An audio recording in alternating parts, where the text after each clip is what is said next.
Well, hello beautiful souls, it's your girl Zhane coming at you with another video, and as you can tell by the title, this video is another wine and whiff day. Woo woo woo woo woo woo woo woo woo woo. I gotta figure out an intro, y'all. Today we are going to talk about the House of Kheir. It is a female-owned brand. These drops have been sucking me in, okay? The marketing is intense and the scents really are up my alley. So if you guys are interested in seeing the 4 fragrances that are currently at the House of Kheir Fragrances, then go ahead and just keep on watching. So if you are new to my channel, hello again. My name is Zhane.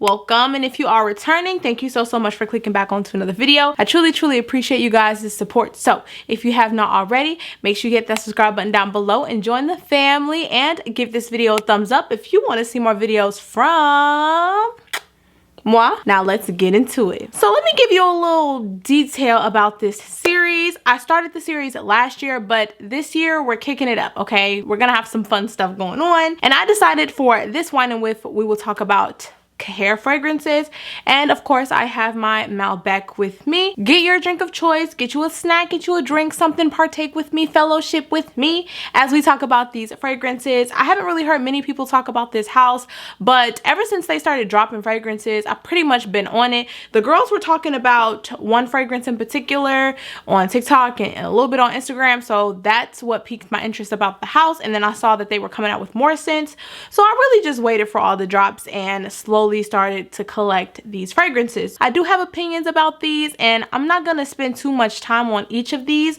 Y'all can tell me which one y'all want like a more in-depth dedicated review for, but for this video in particular, I'm really just telling y'all what the fragrances smell like to me, what vibes they give me, and who I would recommend them for. Also, I'm gonna tell you guys which are my favorite, or you know, rank them. I love ranking fragrances. I don't know why, it just does something to me. I love giving each fragrance a place. So with that being said, lip combo is going to be in the description box. We're not here for the lip combo today, okay? We're here for the fragrances and for our drinks or snacks or whatever. Make sure you are partaking in, you know, your beverage responsibly if you are drinking, and make sure you are of age, because we don't underage drink over here.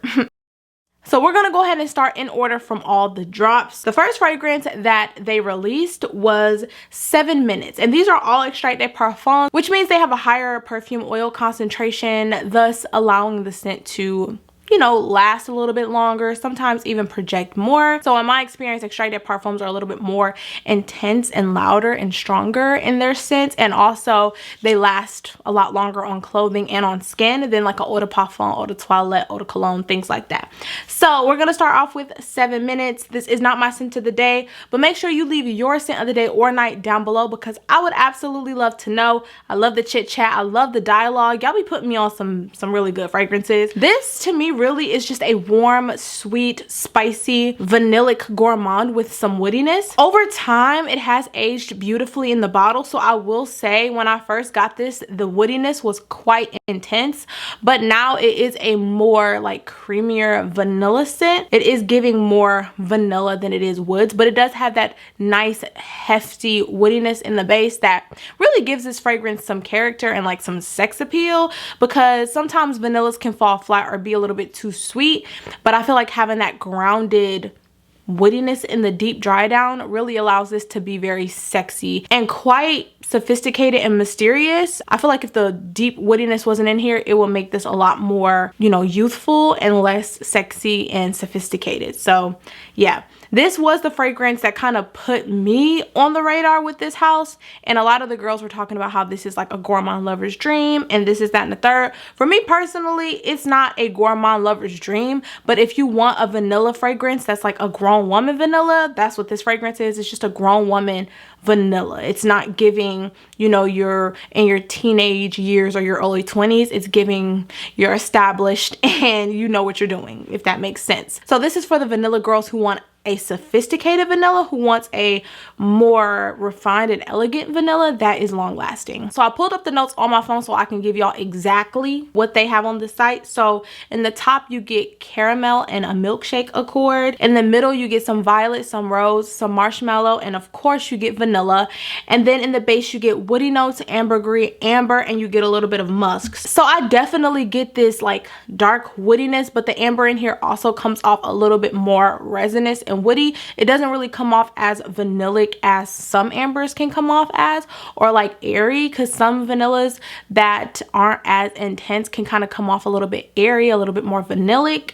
But in here it is a lot more like resinous and deeper and a little bit more woody. I personally don't get a ton of florals in this fragrance, to be completely honest. I do get that caramel, I do get the vanilla, of course I get the woody notes and the amber, but that's pretty much it. You get a little bit of musk, and the musk is more of like a body musk, like a very sexy cozy musk, but it's not giving like cat pee, or you know, it's not too animalic. It's not fresh at all, but it's not giving too animalic, because I'm not a fan of animalic, very like BO-esque or cat pee like musks. Like it kind of comes off like that to me when it's more animalic. So this is very balanced. It's very well done. Like I said, when I first got this scent, it was a little bit woodier than I was expecting, but I find it to be very nice, very cute. And as y'all can see by the footage from my photo shoot, that's the vibe. Like it's very cozy, but it's still sexy, and it's giving like grown woman vanilla. Like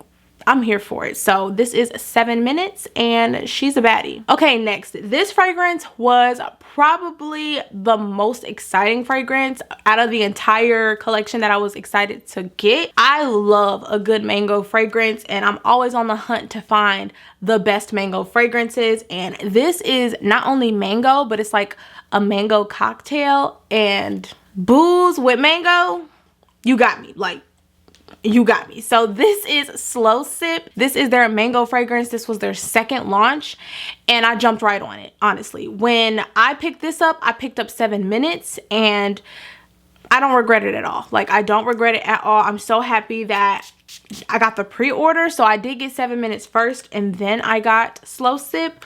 But y'all, this is a gorgeous tropical, fruity, woody, musky, boozy fragrance. It is so sexy. It's not too like dark and heavy to where I feel like it's not feminine enough. To me, it is gender fluid, but it is super juicy and fruity with that tropical mango vibe. So I don't know how the individuals who like more masculine leaning fragrances would like this in particular, because of that delicious mango note. Now, if you love mango, you're going to love this. And to me, like, that boozy rum is not too much. It is just enough. It is absolutely stunning. So for me, this is giving vacation vibes, but you also can wear this around town. This is giving like your spring summer signature scent, because for me, I feel like mango is wearable in the spring and the summer. It's super sexy. Like, it's super sexy. It is still juicy and fruity and fun, but it is not too bright. You can definitely wear this during the nighttime. You can wear it during the daytime, so it's quite versatile. I can see someone dressing this up, dressing it down. I would probably wear this a little bit more casual than dressed up, but you still can wear this like out on the town if you're going, you know, to a resort or something like that. Take this to dinner with you. Like, it's a vibe. I also love the fact that Kheir has like travel sprays of each fragrance, so depending on what, you know, how you feeling, you can take it with you. So yeah, really enjoy this. Let's go ahead and pull up the notes. So we have top notes of mango, coconut, mandarin, lime, cardamom, and cognac. And then in the mid, you have some black pepper, rum, cypriol, caramel, lily of the valley, and violet. And then in the deep dry down, you have amber, moss, musk, sandalwood, vanilla, and ambroxan. So to me, this is giving gender fluid, but it's not giving too masculine. It is a little bit more feminine leaning in my opinion, because of the fruits and like the bright florals and things like that. I don't get much cognac, but I do get a lot of that rum. It is a little bit more of a sweeter, boozier tone for me, but it does have that depth that I love from a good sexy scent, like a good sexy scent. So this is a really nice scent. I do enjoy it. I do feel like if you love mango fragrances, this needs to be in your collection, period. Like no ifs, ands, or buts about it. You need Slow Sip if you love a good mango fragrance. For me personally, it's a banger. I really enjoy it, and this really like took my breath away at first sniff. Okay. The next fragrance is Miss Pretty Please. Okay, Pretty Please. This is a gorgeous cherry fragrance. Okay, if you love a good, warm, nutty, sweet, fruity, woody, musky scent, this one is a little bit more unique. It is giving me a little bit more of a niche luxury twist on a cherry fragrance, like a Lost Cherry or a Love Fest. Honestly, I can say this is probably one of the more gender fluid fragrances that's in the collection. I would say it does lean like right down in the middle. It could lean a little bit more masculine depending on your body chemistry, or a little bit more feminine and fruity, but on my skin it's like right down the middle. So I really enjoy this. It's super sexy. I personally would say that this is like a fall winter scent if you're that type of gal. It is very dark, it is very rich, but y'all better believe I will be wearing this in the nighttime, in the spring, maybe even in the summer, depending on, you know, what's the vibe. But the color of the bottle, the energy that this bottle is giving you is the energy that is inside of the bottle. Like it is giving sexy siren, like femme fatale, like dark feminine energy all the way. If that's something that you're looking for and you love a cherry note with a little bit of like, you know, nuttiness, a little bit of woodiness, a little bit of like even a green factor, just slightly. I know that might turn some people off. It adds like a very unique twist to it, but I don't get much of that green aspect of the fragrance.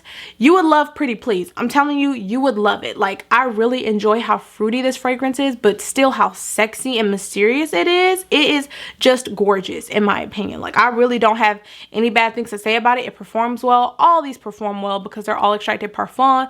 They all have their own unique twist in the deep dry down, and that really makes me like a fan, because not only are you getting something that's great quality, but you also get something that's different from the other scents, if that makes sense. So let's go ahead and pull up the notes so I can tell y'all exactly what's in here. So the top notes, you have cherry, plum, almond, and red wine. I do get that booziness, and that gives this a unique factor. In the mid, you get some heliotrope, which is kind of like a slightly powdery floral, but it does go a little bit sweet.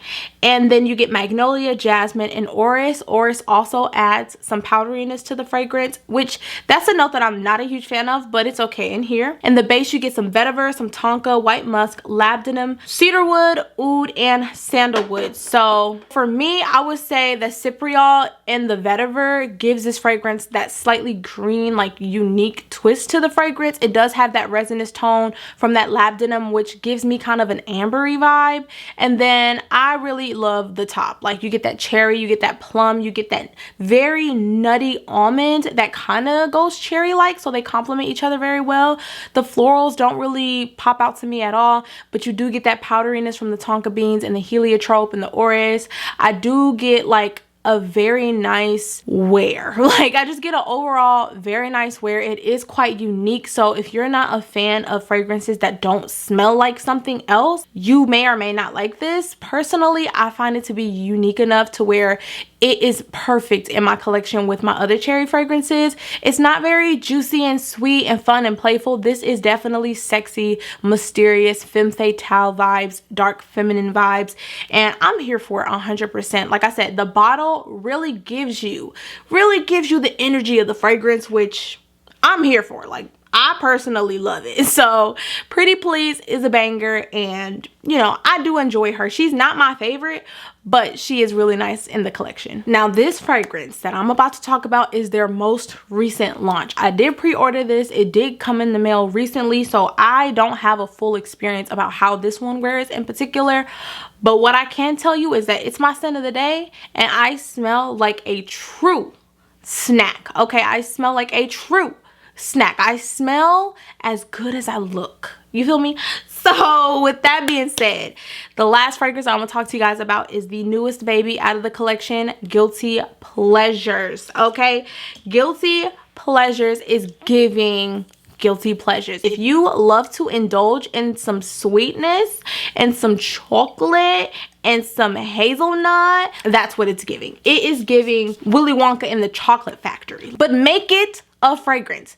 It smells like a perfume still. It still smells like a perfume. It is giving me a chocolate Altair vibe, and I love it. Like, if you love Altair by Parfums de Marly, or if you wanted something that's a little bit different from Altair, but you do like that like DNA, that warm, spicy, sweet, gourmand, vanillic kind of vibe, but add some chocolate to it, some nuttiness to it, that's what this is right here. It is stunning. It is a true gourmand. It literally smells like a dessert, but make it a fragrance. Make it wearable. It is so refined and so sophisticated. I cannot wait to see how this matures in the bottle for a couple of months, because these other fragrances have kind of changed on me a little bit over time. So they have kind of, you know, matured in their bottle, aged a little bit, you know, like some fine wine. So I can't wait to see how this really performs in a couple of months. With that being said, let's go ahead and go into the notes. We have powdered chocolate, cinnamon, bitter almond, pimento, and orange bitters in the top. In the mid, you get some rum, some caramel, and some cacao. And then in the deep dry down, you get some praline, some musk, some myrrh. You get some ambergris, tonka, cashmere wood, gaiac wood, and some Madagascar vanilla. If that sounds good to you, you will really enjoy this. This fragrance isn't too woody. Depending on your body chemistry though, I keep saying that, like, woods really pull differently on some people. On my skin, cedar wood just radiates off of my skin. So I do get this woody, dark, rich, caramel, chocolatey concoction with a little bit of that cedar wood in the background. It really does pull off of my skin. But again, I feel like that woodiness, that resinous tone from the myrrh, it gives this that unique factor. It does have a little bit of smokiness to it too, which is something that I think adds to the complexity of the fragrance, because I do have like a basic chocolate fragrance that smells like chocolate brownie batter, but with this one it does have a little bit more complexity. It has more of a story, which I think we all need. Like, we all need our simple fragrances that are very linear and just straight to the point, but then we also need fragrances that take us on a journey. And I feel like all of these scents from the collection really take you on a journey. They don't really start or end the same, and that's something that I love about perfumery. And you know, just our different body chemistries, you can get different vibes. So for me personally, I do get that chocolatey tone, I do get a little bit of that powderiness, but for me it really makes the scent very smooth and creamy. Like, it's more of like a creamy dark chocolate, like maybe 60% dark chocolate and 40% milk chocolate. Like, that's kind of the vibe that I'm getting. But I would say if you like the overall vibe of Altair, but you want like a chocolatey tone added to it, I think you'll really enjoy this fragrance. For me, it's a banger. It works and I love it. Like, I love it so far. I can't wait to update you guys on how I feel about this. I'm probably gonna pull this out a little bit more closer to the fall time, because here it's getting very hot. So this isn't really the time to wear this, but if you are, you know, still in the market for a nice chocolatey gourmand, this is beautiful. So with all that being said, let's go ahead and rank these. I'm going to start from 4 and go to my number 1. In the number 4 spot, no shade, it is a beautiful fragrance. I would say Pretty Please, because I like the other ones more. So we have Pretty Please in the number 4 spot, and then we have 7 Minutes in the 3rd spot. Again, I love a good vanilla. I am a gourmand girl, but the other two are a little bit better to me. So somebody has to be in the 3rd spot, and 7 Minutes is in that spot. Okay, this part was a little hard for me, because I'm like, dang, which one takes the crown? Like, which one has to be number 1?